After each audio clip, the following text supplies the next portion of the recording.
بسم الله الرحمن الرحيم. ان شاء الله النهارده هحل معاكم اسئله كتاب النشاط. كتاب العلوم، يعني كتاب النشاط للصف الرابع الاساسي. طبعا انا داخله على الحل مباشره لان في كتير قوي طلبوا مني انزل لهم حل كتاب النشاط. ناس كتير بتسال عن الاسئله اللي فيه. طبعا هو المفروض طبعا يا اولاد بنراجع الاول في كتاب التلميذ ونشوف الشرح ونشوف ونفهم، وبعد كده بنروح لكتاب النشاط نقدر نجاوب بسهولة لما نفهم المعلومات والشرح الموجود معانا في كتاب التلميذ. تعالوا نشوف أول وحدة في الترم الثاني اللي هي طبعا الوحدة الرابعة. طبعا تكملة للترم الأول ده الوحدة الرابعة. خدنا في الترم الأول الوحدة الأولى والثانية والثالثة، ودلوقتي هناخد مع بعض الوحدة الرابعة. تمام. أول قسم فيها طبعا بيتكلم عن الصوت ينتقل عبر المواد، وتاني قسم الصوت ينتقل عبر المواد المختلفة. بيعرفنا ايه الاشياء اللي بينتقل من خلالها، كيف ينتقل الصوت، طريقة انتقال الصوت. دي تالت حاجة معانا في الوحدة نفسها ذات نفسها اللي هي وحدة الصوت. ونفس الوحدة برضو بندرس الأصوات القوية والضعيفة وشدة الصوت، وهنعرف احنا بنقيس شدة الصوت بإيه يا أولاد، وخفض الأصوات والأصوات ذات الدرجة العالية والدرجة المنخفضة. هي طبعا الوحدة طويلة شوية ولكن سهلة جدا، يعني معلومات فيها بسيطة. الأصوات ذات الدرجة العالية والدرجة المنخفضة ده قلنا عليها. وبعد كده يا أولاد درجة الصوت في الآلات الإيقاعية. تمام. طيب بعد كده برضو معانا الاستمتاع بآلات النفخ، وفي مراجعة نهائية. كلمة مراجعة لغوية يعني بالظبط كده زي مفاهيم، يعني بيدينا الكلمة ومعناها، معناها كمفهوم، يعني بتكون جملة كاملة داخلها معنى ايه، معنى الكلمة المقصود بيها. تعالوا بينا ندخل مباشرة على أول صفحة معانا، صفحة 13 في كتاب النشاط. تعالوا نشوف يلا ايه الأسئلة المطروحة فيها. طبعا يا ولاد دي صفحة 13، بس أنا طبعا جايبة جزء منها الجزء الأولاني، وبعد كده هننزل واحدة واحدة على الجزء اللي في آخر الصفحة. طبعا هتسألوني ليه أنا بقسم الصفحة نصفين، عشان أجيب لكم الصورة بالعرض، عشان طبعا طلابنا وحبايبنا اللي بيتفرجوا على قناتنا على اللابتوب أو حتى على جهاز الحاسوب يشوفوا الصورة بملء الشاشة. تمام. طيب معانا التمرين 4/1، ركزوا معايا صفحة 13. تمام. صفحة اهو، هكتب صاد يعني صفحة 13. طيب قلت من 4/1 الصوت ينتقل عبر المواد. في هذا التمرين سوف تستذكر ما تعرفه عن المواد التي ينتقل عبرها الصوت. طبعا يا ولاد أنا كان ممكن أشرح الأول وبعدين أطرح الأسئلة، ولكن مفيش وقت، لأن طبعا أنا بحاول أقدم الأسئلة بإيجاز أو الشرح أو الإجابة بإيجاز عشان خاطر الوقت. وإن شاء الله لو عجبكم الفكرة إن أنا ممكن أشرح الدروس عادي، مفيش مشكلة. سيبولي آرائكم تحت الفيديو ده وأنا هبدأ اللي انتم مش فاهمينه، بس اكتبولي تعليقاتكم وأنا بشرح لكم اللي انتم مش فاهمينه في الدروس. تمام. طيب بيقول إيه؟ تعالوا نشوف أول سؤال معانا. اكتب اسم مصدر صوت لكل من هذه الصور. طبعا يا اولاد الصوت كده ما بيجيش من فراغ، تمام، لازم يكون في مصادر للصوت. طب ايه مصدر الصوت اللي موجود معانا هنا في الصورة؟ احنا موجود معانا اهو زي ما احنا شايفين في الصورة. هنا ولد اهو ماسك معاه آلة، طبعا الآلة دي يا اولاد بنسميها الكيثارة. تمام. ومعانا كمان البنت اللي ماسكة الجرس، صح؟ ومعانا طفل اللي بيبكي ده، طبعا ده بيصدر صوت. كل الاشياء اللي معاهم دي بتصدر صوت، حتى صوت الديك يا اولاد. يبقى اكتب مصدر الصوت لكل من هذه الصور. يبقى الف. الف معانا مين اهو؟ الولد ده ماسك ايه في ايده؟ ايه اللي بيصدر الصوت معاه؟ القيثارة. هنكتب كده اهو اسمها القيثارة. طيب بعد كده معانا ايه؟ البنت اللي هي رقم ب ده اهو، الجرس. الجرس. طيب ايه كمان مصادر الصوت في الصورة؟ جيم اللي هو الولد اللي بيبكي، يبقى احنا نقول ايه؟ بكاء الطفل. تمام. طيب بعد كده ده طبعا صفحة كام؟ 13. طيب بعد كده مين معانا في مصدر الصوت؟ طبعا الديك. رقم ده اللي هو مين يا ولاد؟ الديك. تمام. طيب تعالوا نشوف السؤال اللي في أسفل الصفحة. طيب يا ولاد قبل ما نجاوب على رقم 2 لازم نعرف يا ولاد ان الاصوات بتنتقل طبعا عن طريق المواد. تمام. ممكن تكون المواد دي عبارة عن ايه؟ تكون مثلا مواد صلبة او مواد سائلة او عن طريق المواد الغازية. الغازية اللي هو زي ايه؟ زي الهواء. طيب بالنسبة للمواد الصلبة زي ايه؟ طبعا يا ولاد احنا كنا بندرس في كتاب التلميذ، طبعا الامريكيون لما كانوا بيستمعوا الى اصوات الحيوانات من خلال ان هم كانوا بيضعوا اذنهم فين؟ على الارض. الارض دي ايه؟ صلبة ولا سائلة ولا غازية؟ صلبة. طيب يبقى الصلبة برضو بينتقل من خلالها الصوت، وبيكون يا ولاد بتحافظ، اكتر حاجة بتحافظ على انتقال الصوت هي المواد الصلبة، لانها بتكون جزيئاتها، طبعا احنا دارسين في الترم الاول المادة وخواص المادة وازاي بتكون الجزيئات في المواد سواء كانت الصلبة او سائلة او غازية. طيب تعالوا نشوف الاول كده معانا اول سؤال بيقول ايه. يأتي الصوت احيانا من المصدر. هنقول له طبعا خطأ. ليه يا ولاد؟ لانه دائما وليس احيانا. يبقى المفروض لو احنا لازم نفهم ليه خطأ. يبقى هنقول له لان، او مش لازم نقول، هو بس هنكتب العلامة ونبقى احنا فاهمين ان لو قال لنا في سؤال مثلا علل، او يعني مثلا يقول لنا علل يأتي الصوت دائما من المصدر، هنقول له لان طبعا كل المصادر، قصد الصوت لازم يكون في مصدر يخرج منه او يطلع منه. تمام. يبقى احنا دلوقتي يأتي الصوت احيانا من المصدر هنقول له خطأ. ليه؟ لانه دائما. يبقى احنا كتبنا خطأ لانه هو دائما وليس احيانا. تمام. طيب ب، انت تسمع زميلك يهمس اليك يبين هذا ان الصوت ينتقل عبر الهواء. طبعا اجابه طبعا يا ولاد هنكتب صح. ليه صح؟ لان احنا لما زميلي بيهمس جنب مني، ايه المواد اللي متوفره حوالين مني دلوقتي وهو بيهمس؟ طبعا الهواء.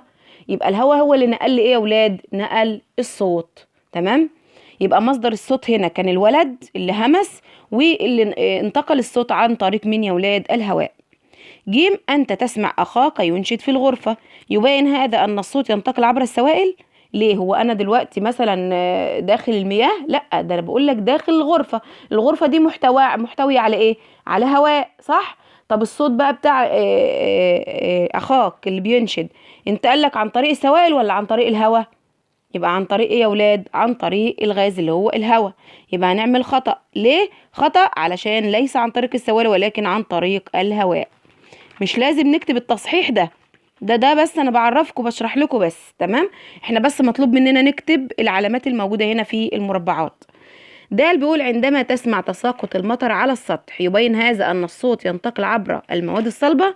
طبعا صح. انا لسه كنت بقول لكم من شوية الامريكان لما كانوا بينصتوا باذنهم الى ايه؟ الى الارض، علشان خاطر يسمعوا صوت ايه يا اولاد؟ من بعيد، صوت الحيوانات. طيب برضو يا اولاد انا لما دلوقتي الدنيا تمطر وانا قاعد في المنزل وفي حاجة نزلت فوق، هل السقف ده اللي بينزل عليه قطرات المطر هل هو سائل ولا غازي ولا صلب؟ لا، صلب. يبقى الصوت اللي هيتنقل لي عن طريق تساقط المطر فوق السطح نزل على مادة ايه؟ صلبة. تمام يا ولاد. تعالوا نشوف صفحة 14 ونحلها مع بعض. ماما. تعالوا يا ولاد نشوف السؤال اللي معانا في صفحة كام. هكتب كده اهو صاد، يعني صفحة 14. طبعا احنا طبعا ده يا ولاد كتاب النشاط الخاص بالصف الرابع. طيب تعالوا بيقول ايه. تمرين 4/2 الصوت ينتقل عبر المواد المختلفة. طيب احنا لسه كنا بنتكلم دلوقتي عن المواد. طيب في هذا التمرين سوف تستخلص المعلومات من التمثيل البياني بالأعمدة. هنزل دلوقتي يا ولاد بالصورة وهتشوفوا معايا ازاي بيمثل معانا أحمد وسعيد هيمثلوا الأصوات عبر المواد المختلفة وانتقالها بالأعمدة البيانية. ليه يا ولاد؟ عشان يبينوا لنا مقدار شدة الأصوات عبر هذه المواد، ومن ايه المادة الأكثر اللي بتكون جيدة جدا في نقل الصوت. تعالوا ننزل بالصفحة للشكل البياني ونشوف هم ازاي عملوا الرسم البياني بالأعمدة واحدة واحدة كده مع بعض. تمام. هنشوف مع بعض دلوقتي. انا عندي اهو زي ما انتم شايفين في الصورة اهو، ده طبعا اللي احنا بنسميه ايه يا ولاد؟ اهو ده التمثيل البياني بالأعمدة، ده بنسميه عمود. تمام. طبعا بيكون فيه هنا خط يا ولاد. الأول كده هو عندنا ده خط أفقي وفيه هنا خط عمودي. الخط الأفقي هنا كاتب عليه إيه؟ كاتب عليه المواد المختلفة. هنا الهواء، الماء، الخشب، الفولاذ، وزيت الطهي، وقبعة الصوف. طيب يا ولاد تعالوا نشوف مع بعض. احنا دلوقتي بيقول لنا في سؤال طبعا مطروح. طبعا الهواء لو هنلاحظ اهو شدة الصوت هنا كانت 1. طبعا بيقيس اهو. لو لقيته هنا في العمود اللي هو الرأسي هتلاقوا مكتوب شدة الأصوات بوحدة الايه؟ الديسيبل. الديسيبل اللي احنا قلنا عليها طبعا المفروض في كتاب التلميذ ان دي وحدة قياس شدة ايه يا اولاد؟ الصوت. وحدة قياس ايه؟ شدة الصوت. طيب السؤال المطروح بقى على الشكل او الرسم البياني اللي معانا في الصورة هو ايه؟ تعالوا نشوف كده مع بعض. اول حاجة بقول هل المادة التي كان فيها الصوت الاشد قوة، الاشد ايه؟ قوة. مادة ايه يا ولاد؟ هل هي صلبة ام سائلة ام غازية؟ تعالوا نشوف الرسم البياني اهو، هقربه منكم شوية وعشان تشوفوا مين فيهم اعلى نسبة او اشد نسبة فيهم. برافو عليكم، كان الفولاذ اهو، اللي هو حصل معانا كام اهو؟ 5. كلهم تحت ال5 اهو، كلهم تحت ال5. يعني مثلا ده 1، ده 2، ده 4، ده كان معانا 3. انما انا همسح الخط اللي هو ده اهو الخامس واعمله بلون تاني عشان تعرفوا ان هو كان اشد قوة فيهم اهو. طيب مين هو بقى اشد قوة فيهم؟ الفولاذ. الفولاذ ده مادة ايه يا ولاد؟ الفولاذ ده مادة اصلا قوية جدا جدا، بتتحمل وشديدة الصلابة، عشان كده هي واخدة نسبة عالية، لانها طبعا الجزيئات اللي فيها بتكون متلاحمة متلاصقة وبتنقل الصوت جيدا. يبقى هي اشد الايه؟ اشد المواد فيهم نقلا للصوت. طيب هل المادة دي ايه؟ هل زي ما هو طرح لنا في السؤال هي صلبة ام سائلة ام غازية؟ هقول له ايه يا ولاد؟ صلبة. يبقى انا هحط خط هنا واقوم كاتبه صلبة. تمام. طيب تعالوا نكمل مع بعض. بيقول لنا ايه؟ تعالوا نشوف. اصغى احمد وسعيد ايضا الى الصوت عبر قبعة الصوف. كانت شدة الصوت 3 ديسيبل. يبقى احنا كل القياسات اللي معانا هنا اهو على الخط العمودي كلها بايه؟ بقياس الديسيبل، زي ما احنا شايفين هو كان كاتب لنا هنا اهو. تمام. ارسم عمودا آخر على التمثيل البياني بالأعمدة أعلى لتبين ذلك. فين قبعة الصوف على خط الرسم البياني؟ أهو دي قبعة الصوف على الخط الإيه؟ الأفقي. طيب هو بيقول لك كام قوة الصوت فيها؟ 3 ديسيبل. 3 ديسيبل وعايزيننا نعمل إيه؟ عمود. طيب فين ال3؟ تعالوا نمسح كل اللي احنا كنا عاملينه ده اهو عشان نبدأ نعمل واحنا شايفينه كويس. هقرب الصورة معاكم اهو وابدا اعمل عمود. ادي القبعه. فين ال3؟ اجي من عند ال3 ده اهي، همشي بس كده اهو واجي عند القبعه واقف وامثلهم بعمود. هروح جايبه لون ازرق كده اهو، او حتى اخضر مفيش مشكله اهو. نجيب الاخضر عشان تبقى كلها زي بعضها، واروح جاي كده اهو يا ولاد طالع بعمود لحد النقطه اللي فيها 3 ونلونه. تمام. يبقى انا كده رسمت عمود. تمام. عند قبعه الصوف قوتها كام؟ 3 اهو. 3 دي اللي انا اقصدها ديسيبل. تمام يا ولاد؟ واضح معاكم في الصورة؟ طيب انا كده رسمت الايه؟ العمود اللي ما كانش مرسوم، وهنزل تاني اسفل الصفحة. تمام. ونشوف السؤال التالي بيقول ايه. هل الصوف صلب ام سائل ام غازي؟ الصلب ده ايه يا ولاد؟ قصدي الصوف ده كان عبارة عن ايه؟ ها، الصوف ده حاجة صلبة ولا سائلة ولا غازية؟ طبعا يا ولاد الصلب ده كان حاجة، المفروض حاجة صلبة. تمام. يبقى انا هكتب له كده اهو صلب. تمام. لانه ما هوش مثلا حاجة سائلة زي الزيت او زي المية، او هو مثلا ما هواش، هو بيقول لنا حاجة غازية ما هوش هوا، يبقى احنا عشان كده قلنا عنه ايه يا ولاد؟ صلب. طيب السؤال اللي بعد كده رقم 3 بيقول ايه؟ أي المواد ينتقل عبرها الصوت بالشكل الأفضل في التمثيل البياني بالأعمدة؟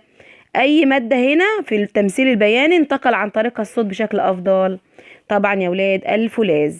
يبقى أنا هعمل كده أهو، كده أهو الفولاذ، أو أكتب صلبة، أو يعني هكتب الصلبة، المادة الصلبة، وأقوم كاتبة بين قوسين الفولاذ. يبقى الصلبة. تمام. وبين قوسين كده اهو المادة كانت ايه؟ الفولاذ. ليه يا ولاد؟ لانه كان واصل لدرجة 5 ديسيبل. تمام. طيب تعالوا نشوف بعد كده هنحل مع بعض صفحة 15 اللي فيه كتاب برضو النشاط معانا للصف الرابع الاساسي.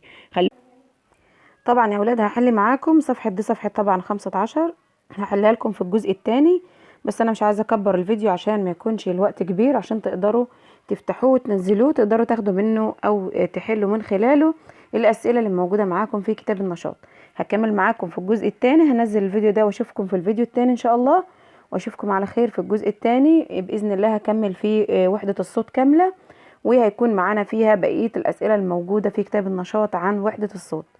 اشوفكم على خير، وما تنسوش لو عجبكم الفيديو تشيروا لاصحابكم عشان يستفادوا، وما تنسوش لو عجبكم تعملوا لايك، وطبعا اهم حاجة يا ولاد تشيروه عشان الكل يستفيد منه. واشوفكم على خير، والسلام عليكم ورحمة الله وبركاته.